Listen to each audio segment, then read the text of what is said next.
Gajos Cítricos. Los contenidos de Cítrica Radio en formato podcast.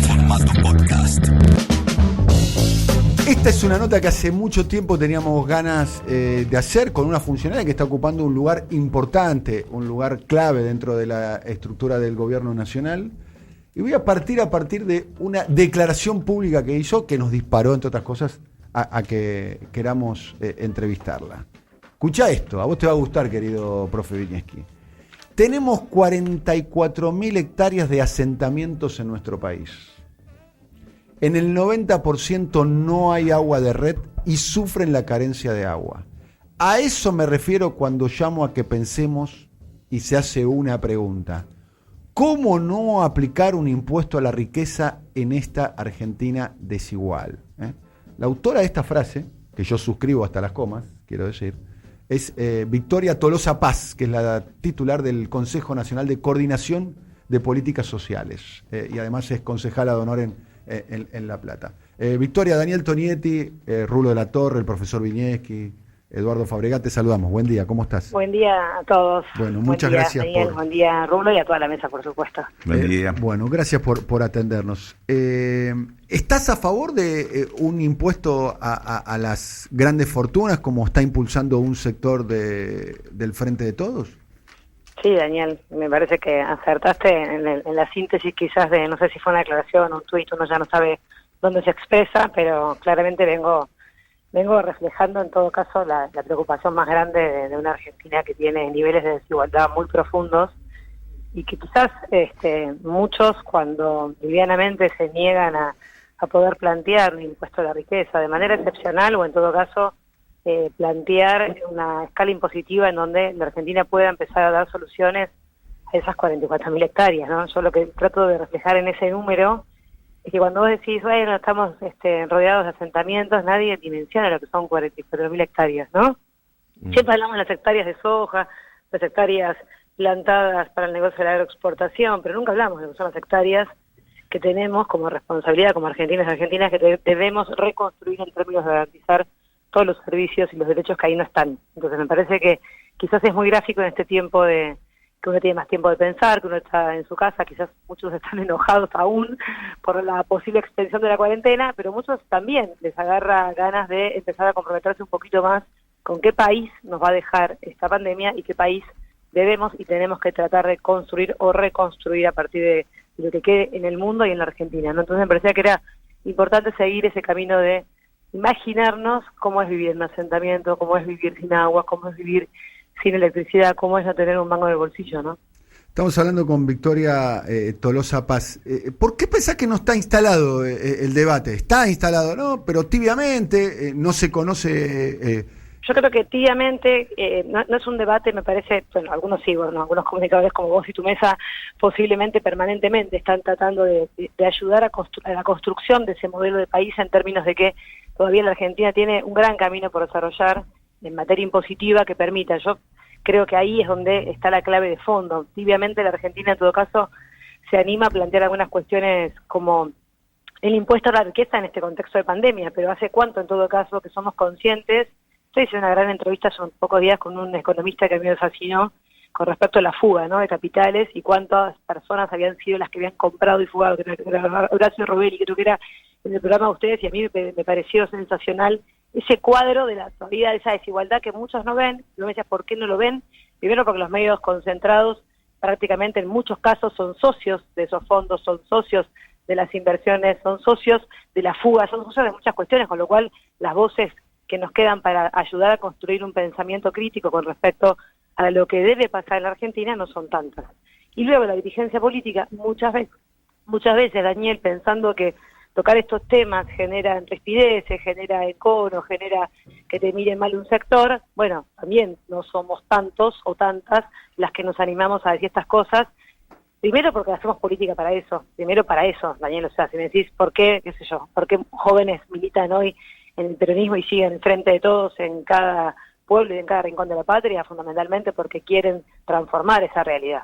Queremos construir una patria más equitativa, más igualitaria. El más general justa, Perón, ¿no?, tenía una frase un poquito que es: para hacer una tortilla hace falta Claro. ¿No? Tenía una frase Sí, que un poco resumía que lo que se necesita en ciertos momentos de la historia, ¿no? Sí, Claro. tocar determinados intereses, ¿no? Victoria, Sí, te sí. saludo, Rulo, hola. Hola Rulo, ¿cómo andás? Bien, a ver, doy un pasito más en el enfoque que estás dando que me parece interesantísimo. El tema de la estructura tributaria que tenemos tiene mucho que ver con quienes la deciden, quienes han dominado este país y quienes han dispuesto que sean así, que los impuestos sean sobre la gente que consume y no sobre los que tienen o más ganan. Totalmente. Porque los que tienen o más ganan son los que definen cuál es la estructura tributaria.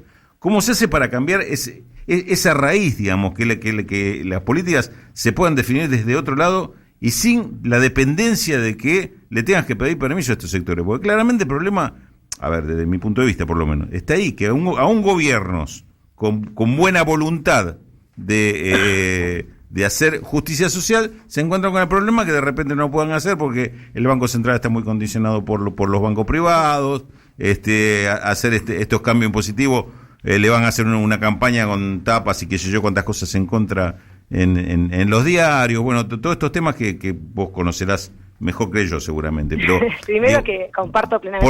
¿por dónde le entramos? Digamos, ¿Por dónde le entramos? Primero en la enorme construcción de un proyecto de país en donde logremos construir ese proyecto de país de la mano de grandes mayorías. O sea, vos no podés plantear ninguna de estas transformaciones que soñamos mucho de los que estamos acá si no construís un consenso necesario que te acompañe y que puedas tener el sustento para hacerlo. O sea, nosotros no queremos otra forma de hacerlo y por eso cuando quizás vimos el manejo de Alberto Fernández en términos de construir ese acompañamiento de que hubo una cuarentena pero no hubo necesidad de sacar las fuerzas militares y policiales a tratar de que la gente se quedara, sino que hubo una construcción de un liderazgo a partir de que hubo un planteo central, que era cuál era en todo caso el bien que nadie iba a tratar de perder, que era la vida. O sea, puso en valor la vida del ser humano, y a partir de ahí la construcción de también la presencia del Estado. Yo creo que en estos 60 días, si nos queda algo positivo, digo, en términos de sociedad, es que hay muchas personas que eran impensadas que valoraran el rol del Estado y la vida humana. O sea,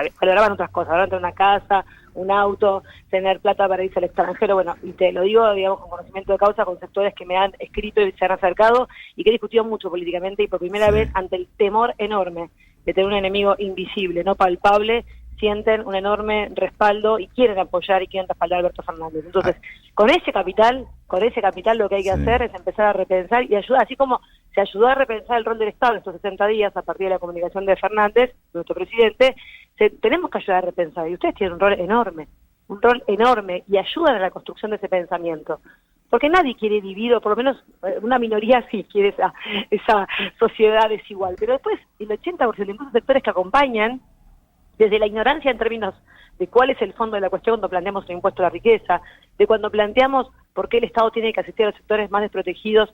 Nosotros somos los primeros que queremos un Estado que genere trabajo, pero mientras tanto también queremos un Estado que cubra esas necesidades mínimas, porque no queremos vivir en una patria donde los pibes se nos mueran de hambre, donde las ramonas empiecen a abundar a lo largo y lo ancho de la Argentina, producto de un Estado que mira para otro lado. No, queremos dotar de agua y de servicios a los asentamientos porque entendemos que si no hay presupuesto para eso, de algún lado se tiene que rediscutir. Entonces, cuando hablamos de por qué no se avanzan las horas de agua de nuestras barriadas, ¿por qué no se avanza? Bueno, porque obviamente no hay recursos. ¿Por qué no hay recursos? Por esto que decías recién, Rulo. Porque la discusión nos lleva siempre a un terreno en donde empiezan a aparecer otros intereses. Entonces, para poder hacer una transformación mínimamente impositiva, donde se aplique, como decías vos, peso, ¿entendés?, de porcentaje de impositivos a la riqueza personal y patrimonial, y dejemos de cargar impositivamente a la rueda económica y productiva, vamos a ir construyendo una patria más equitativa. Y yo quizás me esperance porque tenemos un ministro de Economía que viene de la escuela de Stiglitz. Entonces, cuando vos tenés un Martín Guzmán que se formó con esa concepción, y vos lo decías bien recién, de quién es en todo caso, por qué tenemos este Estado, por qué tenemos esta Argentina desigual, quiénes fueron en todo caso los que se animaron a dar batallas y cómo pudieron avanzar mínimamente. Digo, Perón y Evita, Néstor y Cristina, nosotros entendemos que hubo ahí un proyecto de país que intentó... Victoria, son procesos, los que acabas de nombrar, el de Perón y Evita y el de Néstor y Cristina, Son procesos que avanzaron, digamos, fuertemente, tomaron decisiones muy fuertes, ¿no? Muy fuerte, y te acordás, Daniel, cada vez que discutimos estas cuestiones en la Argentina... Así terminaron, ¿no? Bueno, por eso dije... Evita terminó con el cadáver profanado. Tremendo, 18 años. 18 años de exilio Perón, Néstor le explotó el corazón a los 60 y Cristina con la persecución política más importante de la historia contemporánea. Así terminaron también, ¿no? Totalmente. Hay que estar dispuesto a eso también, ¿no? No, por eso, bueno, pero, a ver, creo que, bueno, Cristina ni hablar, ¿no? Pero me parece que todos los que hacemos políticas estamos dispuestos, en todo caso, a empezar a discutir estas cuestiones. ¿Vos pensás que todos en este gobierno están dispuestos a pasar por eso? Yo no estoy tan seguro, ¿eh?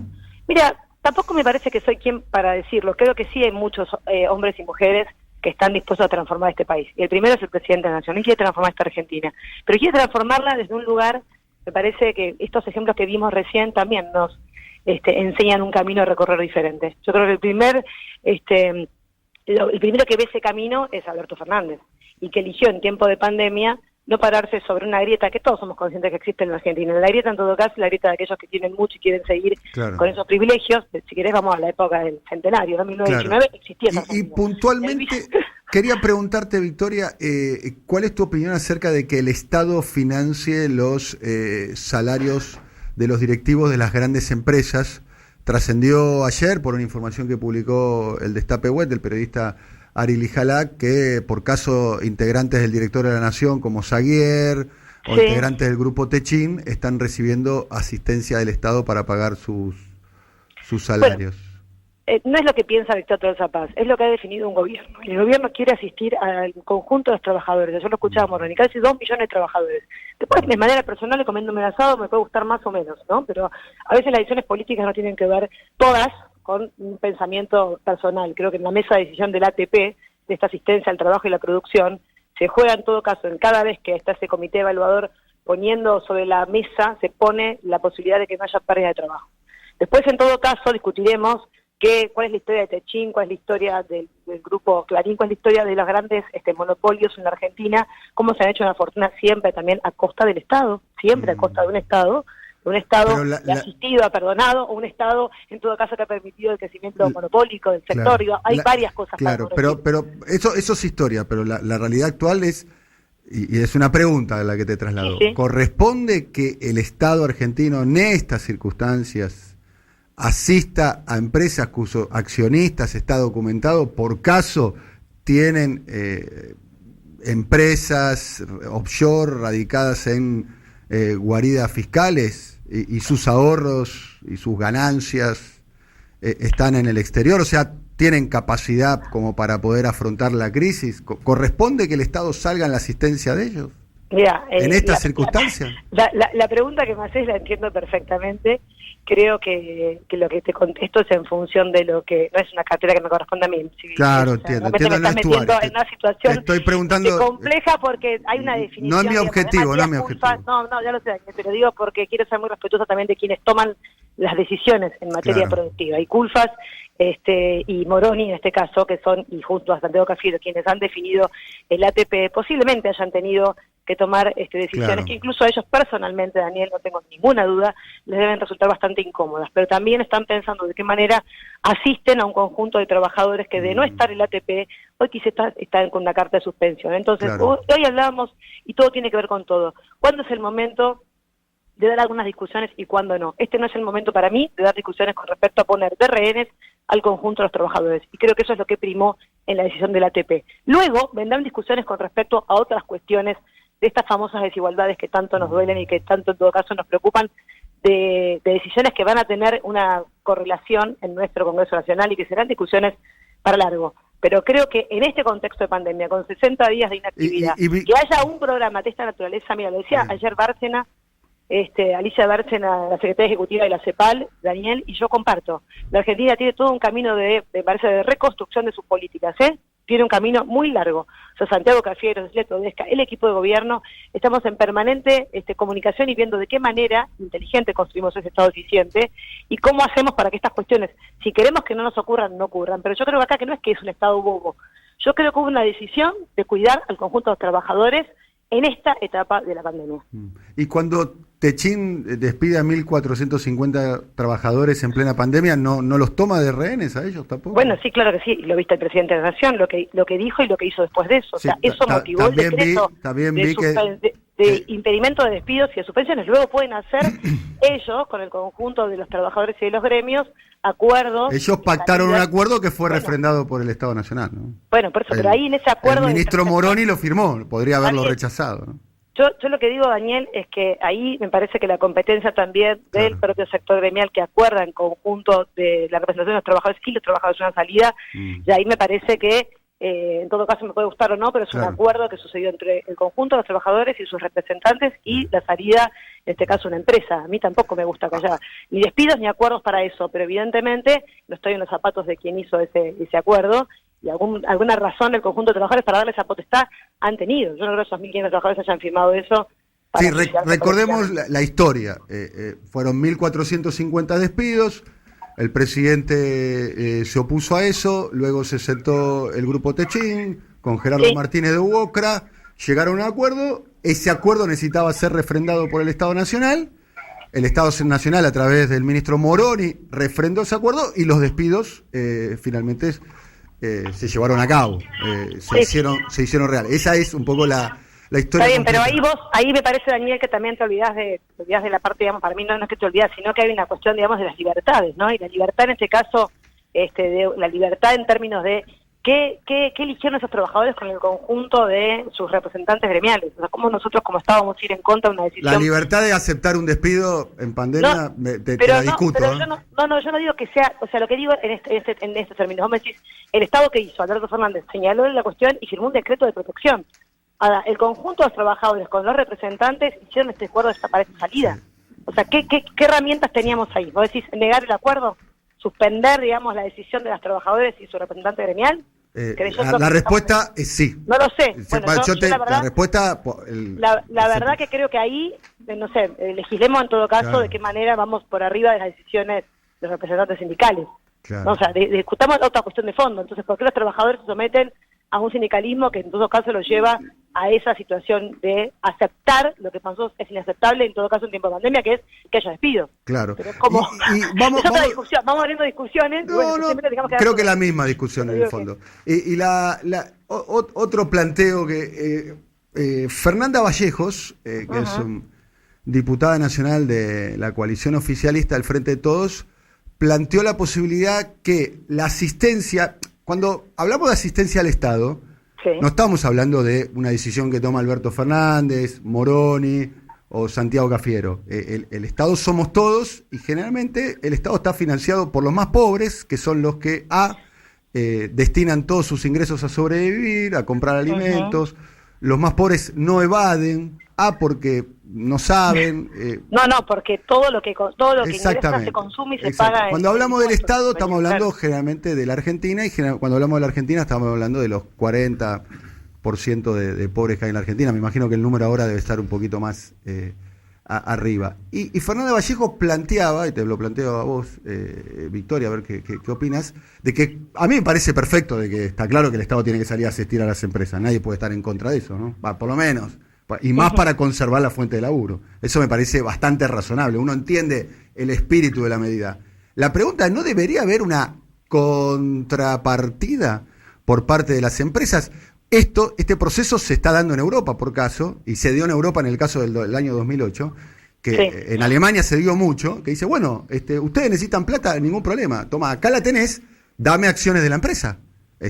O sea, como contrapartida que el Estado, que es la sociedad toda, pueda tener obtener un beneficio al respecto, porque si no, pareciera ser que se sociabilizan las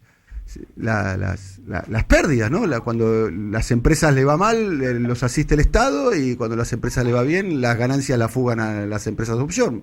Ahí me parece que es un Estado un poco... Creo que ahí habría que, yo, o sea, miro, no tengo la letra chica del proyecto, no sé si es un proyecto de ley de Fernández, creo que es un proyecto de ley, o es una declaración que hizo. Es una declaración. Un hilo de Twitter, que la seguí, y aparte es amiga y comparto muchas de las miradas económicas de Fernanda. En este caso, me parece que hay varias cuestiones para analizar. Una, me parece que en términos de lo que planteabas hoy, con respecto a la asistencia los ATP a las empresas que han fugado, creo que quizás una de las partes que hay que revisar también es, bueno, cuánto, en todo caso, qué peso le estamos pagando en el ATP a esas empresas en términos cuantitativos y porcentuales de ese capital que queremos en todo caso ver y discutir, y en todo caso puede haber salidas de otro tipo, me parece también. O sea, como decís vos, no todo para ellos en términos de que hay un Estado que yo siento que es bobo, cuando en todo caso, sabiendo que en el pago de en esas empresas hay capital y hay fondeo como para poder estar cubriendo la nómina salarial. Nosotros queremos, en este tiempo de pandemia, cubrir esa nómina salarial del 931, pero sabemos que esa empresa tiene y dispone quizás de bienes monetarios afuera de la Argentina. Bueno, ¿cómo hacer en todo caso? Me parece interesante ese estudio para ver cuántos son, qué porcentaje tenemos y cómo hacer que eso venga a la Argentina para ser invertido, reinvertido y generar trabajo. Creo que ahí, me parece, hay algunos resortes para empezar a trabajar en un proyecto. No sé si para ser socios de ellos. La verdad que creo que lo que tenemos que tratar de hacer es crear un Estado inteligente y eficiente que genere inversiones en la Argentina para generar trabajo. Y ahí creo que hay algunas salidas interesantes en donde nosotros podríamos construir algo más sano en términos de cómo lograr ciertas opiniones públicas a favor de un proyecto de esta naturaleza. Y no pararnos siempre sobre posiciones que quizás no son las más sensatas a la hora de construir mayorías. No sé si estoy clara. Creo que hay todavía elementos para poder intercambiar figuritas en términos de nosotros estamos aportando esto, ¿qué hay afuera? ¿Cómo se puede traer para reinvertir en la Argentina eso? Bien. Victoria, te agradecemos mucho, gracias por el intercambio de opiniones y de ideas. Me puedo quedar 2 horas con Rulo y con vos tomando mate y analizando todo esto. Bueno, cuando quieras, cada uno con su mate, no tengas ninguna duda que acá, donde yo me junto con alguien, nunca vi una cosa igual. Yo creo que hay alguien que ha ganado en esta cuarentena, son los hombres y mujeres que se dedican a producir mates en Argentina. Creo que ha sido mate y bombilla, claro, porque en una casa había un mate y ahora todo el mundo está, me compro un mate, una bombilla, el termo ponele que pasa y haces pava, pero mates ha empezado a haber, incluso yo veo regalos de mate, o sea, lo que se ha regalado en tiempo de pandemia ahora es mate, porque así como está el barbijo, está el mate, o sea, nadie puede compartir el mate, pero esta Argentina de materos necesita consumir yerba y mate por lo menos. Bueno, mandarle un abrazo a Pepe. El otro día estuvimos recordando diferentes campañas políticas y Pepe de equipo de difusión, claro, y participó en muchas campañas espectaculares, Pepe. Y tiene afiches guardados y tiene cosas que la verdad, me imagino que debe ser eso. Hablamos de Alvistur, ¿no? Sí. Bueno, mandale un abrazo muy grande. Bueno, un beso enorme a toda la mesa, gracias. Bueno, Victoria Tolosa Paz es la titular del Consejo Nacional de Coordinación de Políticas Sociales, un debate que está ahí, subyacente, de alguna manera. Claro, ella se desdobló en su rol de lo que piensa personalmente y claro, está muy bien. Está muy bien, porque esa bien. Funcionaria, cuando vos sos funcionario, sí, por eso cuando dicen, ¿usted por qué dice eso? Pero no somos funcionarios. Los funcionarios tienen que defender al gobierno porque forman parte de un gobierno y tienen que ser verticalistas. El funcionario, el subsecretario de política de plin, plin, plin, le dice el ministro, tenés que ir y tirarte del balcón. El tipo le tiene que decir antes, mirá que si me tiro del balcón capaz que pasa algo. Claro. Pero en un punto lo tiene que hacer. Lo demás se discute. Viven bajo la idea de la obediencia de vida. Y si no querés, te tenés que ir. Claro. No es un lugar para el disenso al gobierno. Si vos sos funcionario, está bien que así sea. El disenso público, estoy seguro. Claro. Si vos me preguntás a mí, estoy seguro que Victoria Tolosa Paz, en privado, en una escena más de amistad o de compañeros, dice otras cosas de las que puede decir públicamente. De las que puede decir públicamente. Y la entiendo. Digo, a ella y un montón de funcionarios. Sí. Y está bien. Los comunicadores no tienen que pensar como funcionarios. Las veces que los comunicadores fueron instrumento de la comunicación pública, salió mal. Salió mal, no salió bien. Así que no lo repliquen, muchachos. Les digo, no lo repliquen. Para seguir al gobierno en todos, están los funcionarios que están designados por los ministros, por los secretarios, por el presidente. Los funcionarios. Los comunicadores, los animadores, los periodistas, no están para justificar todo el gobierno. Se equivocan. ¿Saben por qué se equivocan? Porque la sociedad no funciona de esa manera. Cuando vos te juntás con tu grupo de amigos, ustedes se juntan con su grupo de amigos, o nos juntamos nosotros en un asado. Por Zoom. No, bueno, pero cuando vos te juntás, vos debatís. Claro. Y uno opina de una manera, y un matiz, y Rulo de una manera, y el otro por acá. Mirá cómo debate el Rulo. Bueno, eso, la sociedad es eso. Los funcionarios no. Los funcionarios tienen que decir, bueno, presidente tomó una decisión.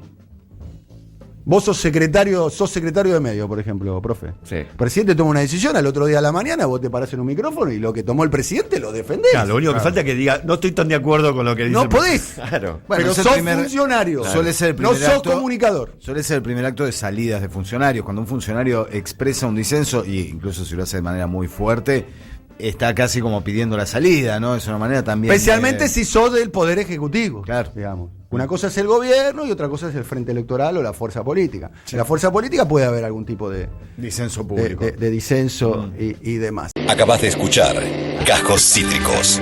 Encontrá los contenidos de Cítrica Radio en formato podcast en Spotify, YouTube o en nuestra página web.